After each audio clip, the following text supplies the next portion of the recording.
Cerita dimulai dengan memperkenalkan seorang wanita bernama Ica yang bekerja sebagai sales promotion girl di sebuah mall. Ica tinggal di sebuah kos-kosan yang dikelola oleh Bu Adeng yang sudah menganggap Ica seperti anaknya sendiri. Bu Adeng juga punya seorang anak laki-laki bernama Abner. Setelah sarapan pagi, Ica bersiap untuk pergi bekerja. Di tempat kerja, Ica memiliki dua teman dekat, yaitu Melay dan Indai. Pagi itu seperti biasa, mereka mengikuti briefing rutin yang dipimpin oleh manajer mereka yaitu Galvez sebelum memulai aktivitas kerja. Saat sedang melayani seorang pelanggan, Ica melihat seorang wanita yang terlihat mencurigakan. Wanita itu membawa banyak pakaian ke kamar ganti dan ketika keluar, ia tampak berpura-pura sedang hamil. Ica mencoba menegur wanita itu karena merasa ada yang tidak beres. Namun wanita tersebut malah marah-marah menuduh Ica bersikap kurang sopan. Situasi menjadi semakin tegang hingga akhirnya Galvez datang untuk melerai. Meski Ica merasa tersinggung dengan perlakuan wanita itu, ia tetap berusaha tenang.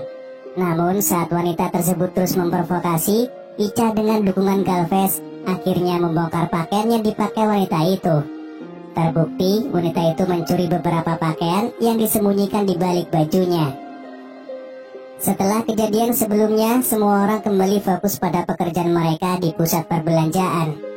Ica melanjutkan tugasnya dan bertemu dengan seorang pelanggan pria yang berniat membeli sepatu. Namun pria tersebut ternyata lebih tertarik mengagumi kecantikan Ica dan bentuk tubuhnya, membuat Ica merasa tidak nyaman. Meski berusaha sabar, situasinya semakin memanas. Melihat kejadian itu, Galvez segera turun tangan dan meminta Melay untuk menggantikan Ica melayani pria tersebut. Setelah itu, Galvez memanggil Ica ke ruangannya.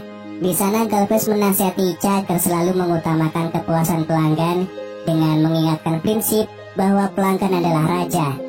Ica mencoba menjelaskan situasinya, tapi Galvez tampak tidak peduli. Ketika Ica dalam posisi sulit, Galvez justru memanfaatkan keadaan tersebut. Ia bersedia memaafkan Ica dengan syarat Ica harus setuju untuk bermain futsal dengannya. Dengan berat hati, Ica terpaksa menerima syarat itu. Tak lama kemudian, datang Dev, anak pemilik pusat perbelanjaan tempat Ica bekerja. Dev berbicara dengan ayahnya yang memutuskan untuk menyerahkan tanggung jawab kepimpinannya kepada Dev karena kondisi kesehatannya yang menurun dan membutuhkan perawatan. Ketika itu, Dev meminta bantuan Ica untuk memilih pakaian yang cocok. Namun tanpa diduga, Dev mengajak Ica ke kamar ganti dan di sana mereka secara tiba-tiba justru memulai permainan futsal. Setelah jam kerja usai, pacar Ica yang bernama Roman yang merupakan seorang polisi datang menjemputnya. Roman mengajak Ica jalan-jalan, namun Ica menolak karena ia tahu Roman sudah beristri. Meski begitu, Ica merasa tidak punya pilihan lain selain menjalani hubungan dengan Roman. Sebenarnya, ia seperti tawanan Roman. Sudah lama Roman merawat Ica karena ayahnya di penjara, dan hanya Roman yang tahu di mana ayah Ica berada. Selain itu, Ica memiliki hutang besar kepada Roman yang membuatnya tidak bisa keluar dari hubungan itu. Roman sering bersikap kasar kepada Ica, dan itulah alasan Ica selalu menuruti semua permintaannya. Malam itu, mereka pergi ke sebuah tempat untuk mengadakan pertandingan futsal. Keesokan paginya, Ica baru saja kembali ke kosan.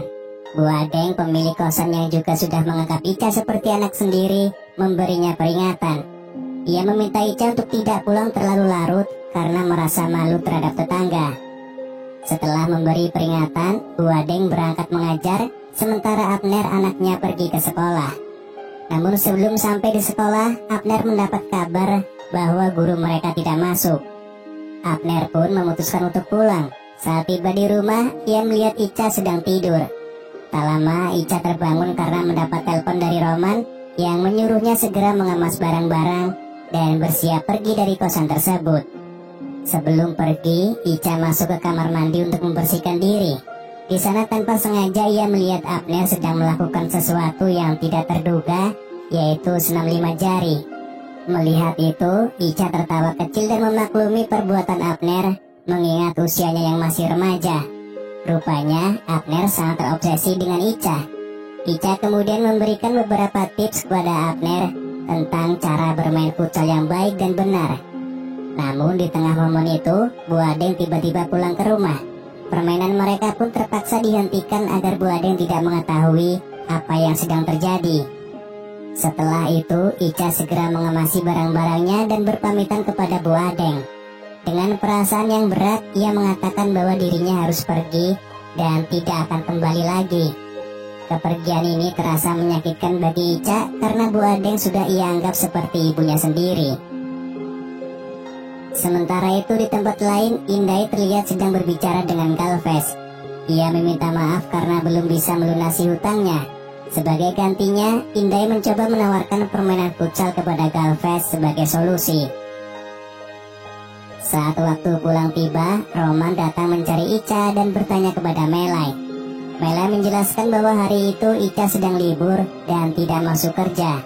Namun Roman tidak percaya begitu saja dan memutuskan menemui Galvez untuk menanyakan keberadaan Ica. Ketika bertemu Galvez, Roman meluapkan kemarahannya karena perilaku buruk Galvez terhadap Ica dan karyawan wanita lainnya. Di tengah kekacauan itu, seseorang diam-diam menyelinap masuk pintu parkiran. Orang itu ternyata adalah Ica. Dengan sengaja ia membakar panel listrik yang menyebabkan seluruh pusat perbelanjaan terbakar. Setelah itu, Ica menuju ruang berangkas untuk mengambil uang dan dokumen penting. Saat hendak pergi, Ica menemui Melai yang telah menjadi korban rencana Roman. Ternyata semua ini adalah rencana yang telah disusun sebelumnya oleh Roman dan Ica. Melihat sahabatnya yang menjadi korban, Ica merasa sangat sedih. Ia lalu meninggalkan kartu identitas dan dompetnya agar orang-orang mengira dirinya telah meninggal dalam kebakaran tersebut.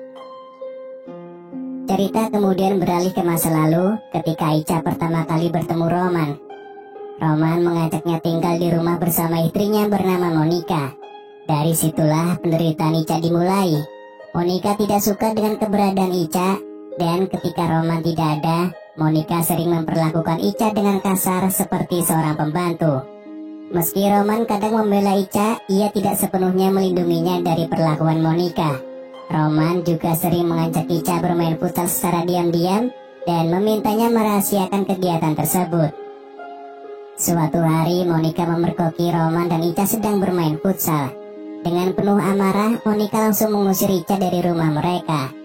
Karena tidak memiliki keluarga atau tempat lain untuk berlindung, Ica akhirnya hidup di jalanan.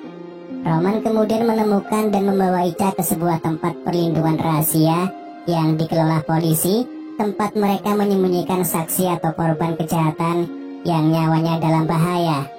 Di sana, Ica diperlakukan dengan baik dan diajari berbagai keterampilan untuk bertahan hidup. Pengalaman tersebut menjadi titik balik bagi Ica untuk membebaskan dirinya dari cengkeraman Roman dan memulai perjalanan mencari ayahnya. Sementara itu, Dave terlihat sedang bermain judi. Keberuntungan berpihak padanya dan ia memenangkan sejumlah uang besar. Meski awalnya berniat berhenti, lawannya yang kalah tidak bisa menerima kekalahan itu. Saat Dave berusaha melarikan diri, Ica datang untuk menolongnya.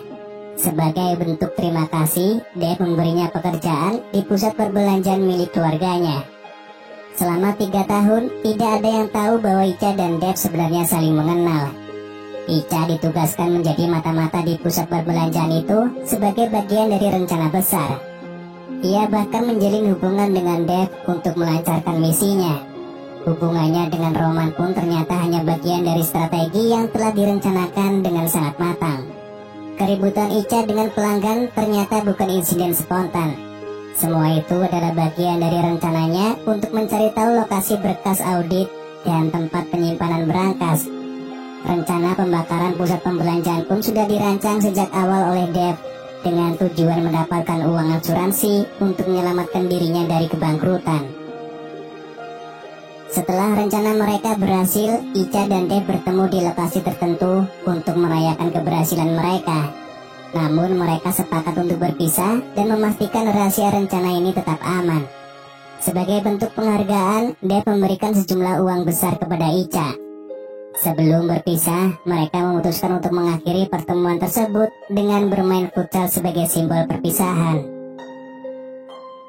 Cerita kemudian kembali ke masa lalu di mana Ibu Ica menjalin hubungan gelap dengan seorang pria yang bekerja sebagai pembunuh bayaran.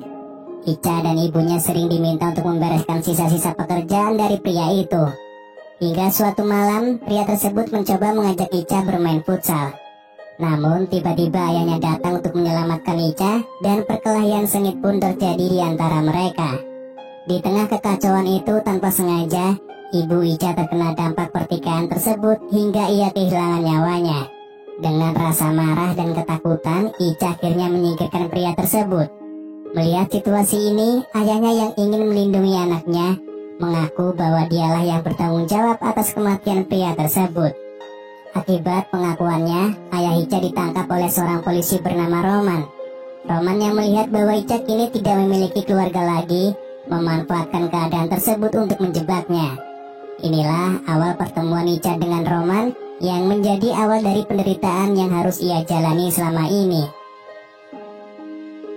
Kembali ke masa sekarang, Ica sedang menelpon Roman untuk memberitahu bahwa ia sedang dalam perjalanan ke penjara tempat ayahnya ditahan, seperti yang Roman tunjukkan sebelumnya.